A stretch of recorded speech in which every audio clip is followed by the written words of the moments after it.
Good morning students, मैं हूं जय शुक्ला, आपके favourite YouTube channel commerce sister पे आपका हार्दिक स्वागत करता हूं।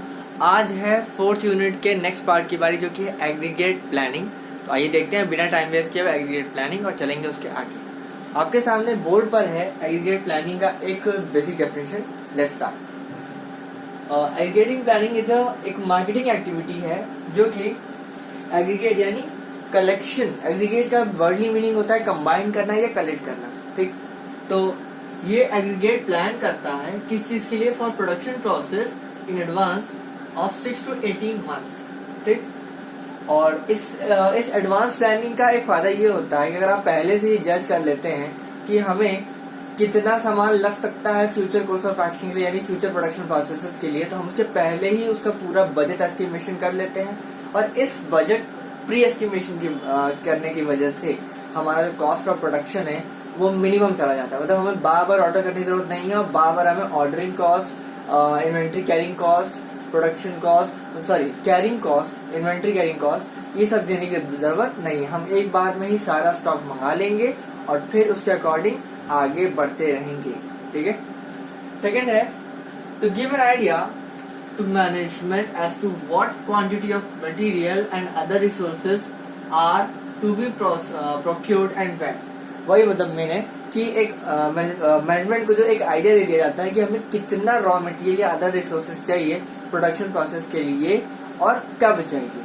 इतना मतलब कब इन द सेंस, जैसे मान लो पहला लॉट मंगा लिया, वो चल रहा है 6 महीने चला, ठीक। 6 महीने बाद हमें फिर जरूरत पड़ेगी। तो जब हम ऑलरेडी एग्रीगेट प्लानिंग कर लेंगे, यानी एक कलेक्शन प्लानिंग कर लेंगे कि हमें 6 महीने ये प्रोजेक्ट लेके चलना है, इसमें इतना लगना है, इसमें ये रॉ मटेरियल लगेगा, ये इनपुट लगेगा, हमने प्री एस्टिमेशन कर लिया, ठीक है। उस प्री एस्टिमेशन के बाद हमने उसको ऑर्डर कर दिया। उस ऑर्डरिंग की वजह से हम 6 महीने तक कोई एक्स्ट्रा एक्सपेंस नहीं करेंगे, क्योंकि हमने ऑलरेडी इसको एस्टिमेट कर रखा है, जिसकी वजह से हमारा जो टोटल कॉस्ट ऑफ प्रोडक्शन है वो मिनिमम चला जाएगा उस पर्टिकुलर 6 महीने के पीरियड के लिए, ठीक है। और लास्ट है जो मैंने कहा था कि to keep the total cost of production minimum over that period. ये तो अंडरस्टूड सी बात है कि अगर हम पहले से प्लानिंग किए हुए हैं तो हमारा total cost of production minimum ही जाएगा। आइए और देखते हैं इसके आगे। Stay tuned. Now let's talk about the prerequisites of aggregate planning. Here are the points. पहला है information about the resources and the facilities available. Obvious सी बात है दैट हमें रिसोर्सेज और अवेलेबल फैसिलिटीज को पहले हमें इंफॉर्मेशन चाहिए कि कितने हमारे पास है और उससे हम कितना प्रोड्यूस कर सकते हैं। सेकंड है cost of various alternatives and resources. Various alternatives and resources में मेन है कि हमारे पास inventory holding cost, ordering cost, carrying cost and warehousing cost, ये सारी चीजें हमारे पास होनी चाहिए। मतलब इन सब का अगर हमने एस्टिमेट कर लिया तो हमारे लिए और इजी हो जाएगा एग्रीगेट प्लानिंग करना। तीसरा demand forecast for the period for which the planning has to be done. Demand forecasting for the period for which the planning has to be done, यानी मेन चीज है कि मान लिया अगर आप 6 मंथ्स के लिए कर रहे हैं या 12 मंथ्स के लिए कर रहे हैं या उससे ज्यादा के लिए कर रहे हैं, तो आपके पास इस पर्टिकुलर टाइम पीरियड यानी 6, 12 और मोर देन 12 मंथ्स के लिए आपके पास डिमांड फोरकास्ट होना जरूरी है, तभी आपका एग्रीगेट प्लान सक्सेसफुल होगा। और डिमांड फोरकास्टिंग मेन है कि हम जानेंगे हमारे प्रीवियस परफॉर्मेंस से कि हमें जो प्रीवियस प्रोड्यूस की थी उसको लोगों ने कितना एक्सेप्ट किया था, कितना वो एब्जॉर्ब हुआ था मार्केट में, उसके बेसिस पे हम डिमांड फोरकास्टिंग कर सकते हैं, ठीक है। ओवरऑल लास्ट में जो मैंने पॉइंट लिखा हुआ है उसको देख लेते हैं। Aggregate planning is concern with matching supply and demand of output over the medium time range. Medium time range main मतलब है 6 to 12 मंथ्स का एक मीडियम टाइम रेंज देखा जाता है। उसके बीच में हमें डिमांड और सप्लाई ऑफ आउटपुट दोनों को वो मैनेज करना है। यही मैनेजमेंट ही एग्रीगेट प्लानिंग कहलाता है। इन शॉर्ट वर्ड्स यही कहूंगा कि एग्रीगेट प्लानिंग में हमारे इनपुट, आउटपुट, सप्लाई, डिमांड ये सब के सब एक साथ देखे जाते हैं और इसी के बेस पे हमारा मिनिमम कॉस्ट ऑफ प्रोडक्शन निकाला जाता है, ठीक है। अब अगला पॉइंट चलते हैं जो है इनबाउंड एससीएम का। आइए उसको देखते हैं। बात करते हैं इनबाउंड सप्लाई चेन मैनेजमेंट की। तो इनबाउंड सप्लाई चेन मैनेजमेंट और कुछ नहीं है, सिर्फ और सिर्फ एक प्रोक्योरमेंट प्रोसेस है जिसके थ्रू एक प्रोड्यूसर अलग अलग सप्लायर से अपनी अलग अलग रिक्वायरमेंट्स को मतलब परचेज करता है। और क्यों? ताकि वो अपने प्रोडक्शन प्रोसेस को अनइंटरप्टेडली कैरी आउट कर सके। ठीक है, वही चीज यहाँ बोर्ड पे भी मैंने लिखी और समझाई हुई है। इनबाउंड सप्लाई चेन मैनेजमेंट और procurement process is a process by which companies acquire raw material, parts, components, different products and services from various suppliers. क्योंकि कंपनी के पास कोई एक सप्लायर नहीं होता, उसके पास हर एक अलग अलग इनपुट्स के लिए अलग अलग सप्लायर्स होते हैं।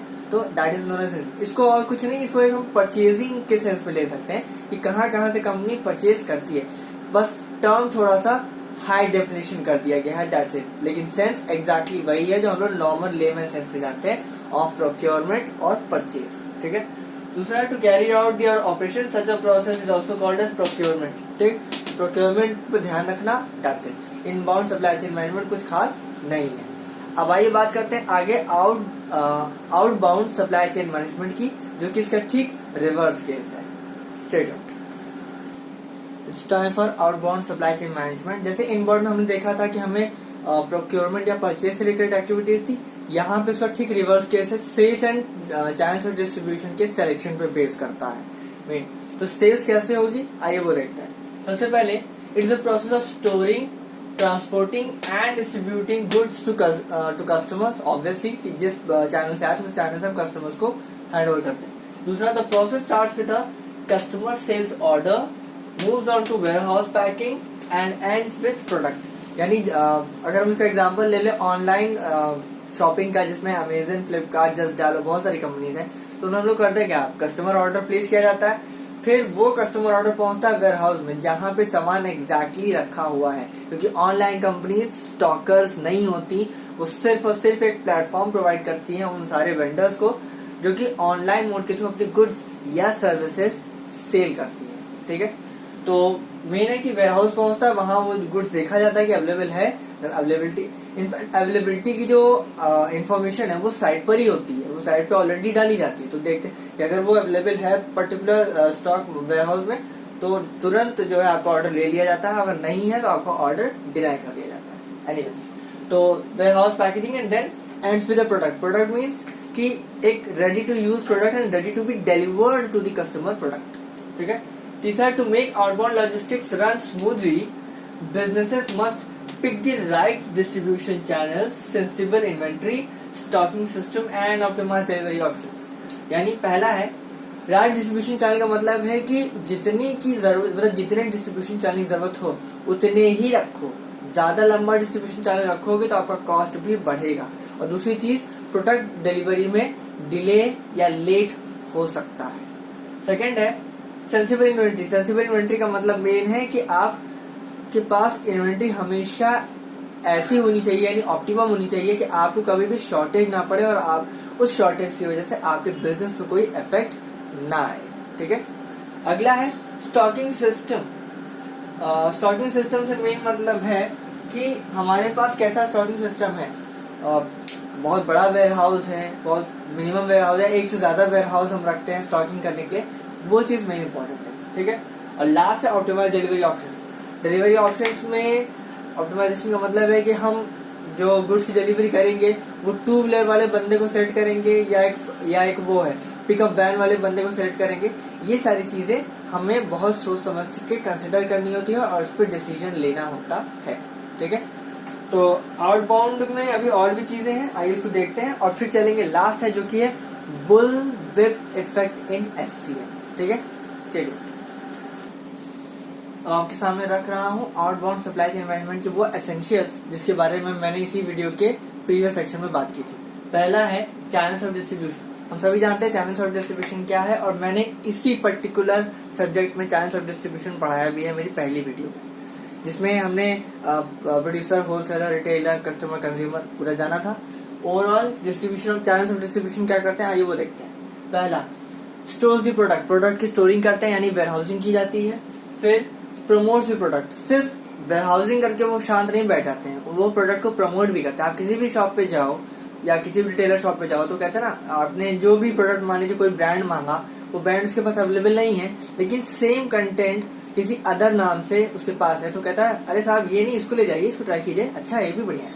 तो ये जो प्रमोशन है किसी अदर ब्रांड का, that is done by channels of distribution, ठीक है। And then arranges for it sales, obviously promotion के बाद मेन है कि अगर वो प्रमोशन का मतलब प्रमोट करके अगले बंदे को कन्विंस करने में सक्सेसफुल रहा तो वो एक सेल एग्रीमेंट को एग्जीक्यूट करा देता है। यानी बंदा कहता है हाँ ठीक है भाई दे दीजिए, यही दे दीजिए, आएगा तो फिर ले लेंगे, ठीक है। तो वो जहां उसने वो चीज ली तहां उसका वो प्रमोशनल जो एक्टिविटी थी that comes into a sale deed, ठीक है। Parts of outbound logistics is choosing channels that will maximise revenue. सबसे इंपॉर्टेंट चीज ये है कि चैनल जो हमने चैनल्स ऑफ डिस्ट्रीब्यूशन चूज किए हैं उसकी वजह से हमारा जो रेवेन्यू है वो मैक्सिमाइज होना चाहिए, क्योंकि ऑफलाइन मोड पे जो खरीदारी यानी सेल एंड परचेज की जाती है उसमें बहुत लंबी चैनल्स ऑफ डिस्ट्रीब्यूशन होते हैं। लेकिन जब ऑनलाइन मोड पे जब हम जाते हैं तो वहां सिर्फ और सिर्फ 3 ही पार्टीज होती हैं। पहला जो प्रोड्यूसर है वो, फिर डिस्ट्रीब्यूट ये ऑनलाइन कंपनी यानी अमेजन, फ्लिपकार्ट यानी ई कॉमर्स कंपनी, और तीसरी पार्टी हम होते हैं जिसको मेन सामान पहुंचाना होता है। तो जैसे ही डिस्ट्रीब्यूशन चैनल में से ये जो क्या कहते चेन है, ये चेन जैसे बीच में से 2 से ब्रेक होती है यानी सिर्फ 3 बंदे इसमें रह जाते हैं, इस वजह से हमारा जो परचेजिंग कॉस्ट है वो कम हो जाता है, ठीक है। अगला है इन्वेंट्री सिस्टम। इन्वेंट्री सिस्टम की अगर मैं बात करूं तो एक इन्वेंट्री सिस्टम बहुत जरूरी है बिजनेस के लिए मेन, क्योंकि अगर एक प्रॉपर फंक्शनिंग इन्वेंट्री सिस्टम है, फंक्शनिंग इन्वेंट्री सिस्टम का मेन मतलब है अगर आप ओवर स्टॉकिंग कर लेते हो तो वो पर्टिकुलर स्टॉक जिसको आपने ओवर स्टॉक किया था गलती से या जो भी रीजन रहा हो तो वो एंटीक्वेटेड या ऑब्सोलीट हो जाता है। ऑब्सोलेसेंस की वजह, ऑब्सोलेसेंस का मतलब होता है अप्रचलन, मतलब कोई चीज ट्रेंड में थी, चल रही थी, आपने उसको स्टॉक किया हुआ था, लेकिन अचानक से ट्रेंड चेंज हुआ, लोगों ने उसको यूज करना बंद कर दिया, आपने उसमें अपने पैसे लगा दिए थे, ओवर स्टॉकिंग कर ली, तो वो आपके लिए एक लॉस गिविंग मैटर हो सकता है, ठीक है। लेकिन अगर अंडर स्टॉकिंग कर ली तो वो भी खतरनाक है कि अगर अंडर स्टॉकिंग कर ली तो मान लो प्रोडक्ट की डिमांड अचानक बढ़ गई, आपके पास स्टॉक ही नहीं बचा है, तो अब आप कस्टमर्स को खोने का डर भी बना रहता है। यानी over stocking leads to obsolescence while under stocking leads to loss of possible customers. तो ना अंडर स्टॉकिंग करो ना ओवर स्टॉकिंग करो, ऑप्टिमम स्टॉकिंग होना बहुत जरूरी है। यानी अंडर और ओवर के बीच का जो एक मिडिल केस है उसको निकालो और फिर स्टॉकिंग करो, ठीक है। अगला है डिलीवरी ऑप्टिमाइजेशन। डिलीवरी ऑप्टिमाइजेशन में इसको मैं ऐसे नॉर्मली बता देता हूँ। मेन है शिपिंग एंड डिलीवरीज में 2 ऑप्शन है, ठीक है। हम ऑनलाइन जब कोई ऑर्डर प्लेस करते हैं तो हम लोग क्या करते हैं, भाई ऑर्डर प्लेस किया, वहां से कंफर्मेशन आ गई, ठीक है, हमारे ईमेल आईडी पे, फोन नंबर पे, और फिर उसमें एक वो दिया रहता है, क्या कहते हैं, एक मैसेज आता है जिसमें एक हाइपर लिंक दिया रहता है। कहते हैं ना कि that if you want to track the status of your order kindly touch this particular message में हाइपर लिंक होती है, kindly touch this link and follow the instruction to track your order, ये होता है। सेम चीज यहाँ भी है कि बारकोड स्कैनिंग या फिर इन्वेंट्री ट्रैकिंग के थ्रू बिजनेसेस को ये एक फैसिलिटी मिल जाती है कि वो अपने कस्टमर्स को उनके ऑर्डर्स के अपडेट दे सकते हैं। कुछ नहीं करना होता, उस लिंक को फॉलो करो, सीधे वो पहुंचाएगा कंपनी की वेबसाइट पे, आप वहां जाकर देख सकते हैं कि आपने जो ऑर्डर प्लेस किया था वो उस पर्टिकुलर प्रोडक्शन प्लेस से मूव कर गया है कि नहीं कर गया, अगर मूव कर गया है तो कहाँ पहुंचा है ये भी पता चलता है, ठीक है। तो ये हो गया आपका पूरा चैनल्स ऑफ डिस्ट्रीब्यूशन यानी outbound supply chain management. Last topic है बुल वेब इफेक्ट, आइए इसको देखते हैं और फिर मिलेंगे नेक्स्ट वीडियो में। आइए बात करते हैं bull web effect in supply chain management की। अगर मैं बुल वेब को अलग अलग कर दूं तो बुल मतलब क्या होता है, हमने स्टॉक मार्केट के बारे में सुना है, आप भी जानते होंगे कि stock market is all about shares and debentures and their sale and purchase activities, ठीक है। तो 2 तरीके के टर्म होते हैं स्टॉक मार्केट में, bullish market, bearish market. Bearish market का मतलब होता है जब मार्केट डाउन हो रहा होता है, और बुलिश मार्केट का मतलब है जब मार्केट अप एंड अप होता चला जाता है, ठीक, यानी ऊपर जाता है। तो बुल और विप मतलब होता है एक रस्सी या कोई वो कर लो, रस्सी कर लेते हैं। जब हम किसी रस्सी को लेते हैं और कस के उसको हिलाते हैं तो आपने देखा होगा कि जहां हमने उसको पकड़ा होता है वहां से जब उसको स्विंग कराते हैं तो वहां की स्विंग छोटी होती है, लेकिन जैसे जैसे वो आगे बढ़ती है विप जो है उसकी जो स्विंग्स हैं वो बड़े होते हैं, ठीक, काफी बड़े हो जाते हैं। वही फिनोमिना, वही मेथोडोलॉजी यहाँ पे लग रही है, ठीक। तो bull web effect in supply chain management इसी के में है। क्या है, it is a distribution channel phenomenon in which the forecast yield supply chain inefficiencies. Inefficiencies का मतलब है कि भाई जाहिर सी बात है कि मतलब मैं इनएफिशिएंसीज को आपको इस डायग्राम के बेस पे बताऊंगा, फिलहाल अभी टेक्स्ट समझा लेता हूँ। फिर it refers to increasing swings in inventory in response to shifts in customer demand as one moves further up the supply chain। ठीक, अगर सप्लाई चेन हम देखें तो नॉर्मली सप्लाई चेन हमने क्या देखा है, producer, wholesaler, retailer, customer, consumer. ठीक है, ये 5 होते हैं, producer, wholesaler, retailer, customer, consumer. सबसे कम किसके पास जाता है ये बता। ठीक, सबसे कम आता है कंज्यूमर के पास, 2 यूनिट, 5 यूनिट या 10 यूनिट, इससे ज्यादा तो नहीं होता ना। कस्टमर के कितने पास, कस्टमर के पास कितने यूनिट्स होते हैं, वो कम से कम अपने पास 100 यूनिट्स स्टॉक करके रखता है। ठीक है, क्योंकि इन केस अगर डिमांड बढ़ जाए तो एटलीस्ट वो इंक्रीज डिमांड को मीट आउट कर सके। ठीक, फिर है रिटेलर। रिटेलर कितने स्टॉक रखता है, वो 1000 स्टॉक रखता है। ठीक, लेकिन वो 10 के चंक्स में तोड़ के रखता है, यानी 100 स्टॉक का एक स्टॉक बना के रखता है। होलसेलर कितना रखता है, कम से कम 10,000 यूनिट्स। ठीक, इससे कम नहीं रखता। और प्रोड्यूसर कम से कम 1,00,000 यूनिट पैदा करता है ताकि वो नीचे जो चेन है उसको वो दे सके। ठीक, यही है बुलवेप इफेक्ट टोटल, कि प्रोड्यूसर के पास 1,00,000 यूनिट प्रोड्यूस करेगा। ठीक, फिर उससे नीचे होलसेलर है। होलसेलर मान लो वो पूरा ले लेता है। ठीक है, लेकिन इन केस मान लो पूरा नहीं लेता है, बाद में कहता है भाई अभी आप 10,000 यूनिट भेजिए, हम धीरे फिर आपसे मंगाएंगे।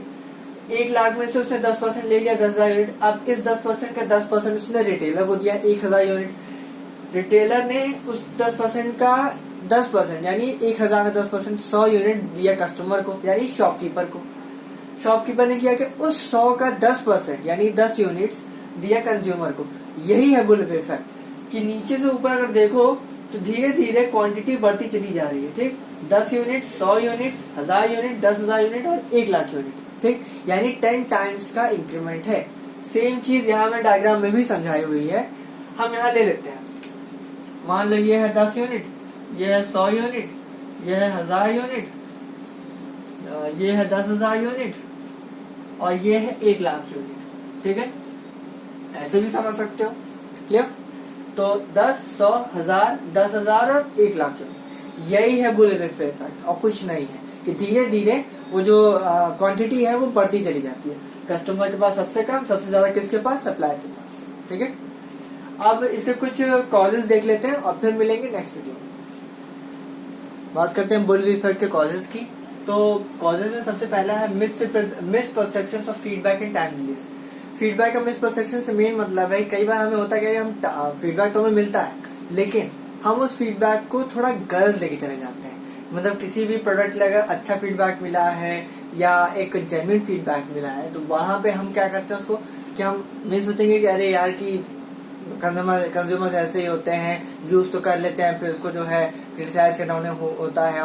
ये सब जहां भी परसेप्शन एक सेल्फ थिंकिंग होती है। ठीक है, वर्डली मीनिंग है परसेप्शन की सेल्फ थिंकिंग। जहाँ सेल्फ थिंकिंग की बात है वहां पे आपको अगर चाहे जैसा फीडबैक मिला हो आप अपनी ही थिंकिंग उस पर लगा देते हैं। यार छोड़ो वो तो ऐसे ही बोलता है, जान लो क्या मतलब है, हम तो जानते थे वो ऐसे ही कहेगा, ये मतलब चाहे जितना अच्छा कहते लेकिन उसके दिमाग में सोच कुछ और चलती रहती है। तो ये जो नेगेटिविटी है यही बुल इफेक्ट को और ज्यादा प्रोड्यूस कर देती है। और दूसरी चीज टाइम डिलेस। टाइम डिले में मेन है कि जितनी देर से चीजें मिलती हैं, यानी खासकर फीडबैक जितनी देर से मिलता है, बंदे को एसेस करना मुश्किल हो जाता है कि एग्जैक्टली हम ये चीज आगे फॉरवर्ड मार्च करनी है कि नहीं करनी। ठीक, दूसरा है panic ordering reactions after unmet demand.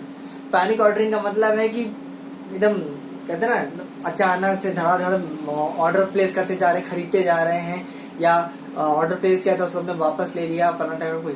Panic ordering में ये होता है या तो ऑर्डर करेंगे बहुत ज्यादा कर देंगे, इतना ज्यादा सोचेंगे अरे यार पता नहीं कल मिले कि ना मिले, फटाफट अभी ऑर्डर करके खत्म कर। तो वही चीज यहाँ भी अनमेट डिमांड का मतलब होता है कि जिस टाइम पे आपको जरूरत थी उस टाइम पे नहीं मिला, बाद में मिला तो हमने उसको फिर हद से ज्यादा ऑर्डर कर दिया।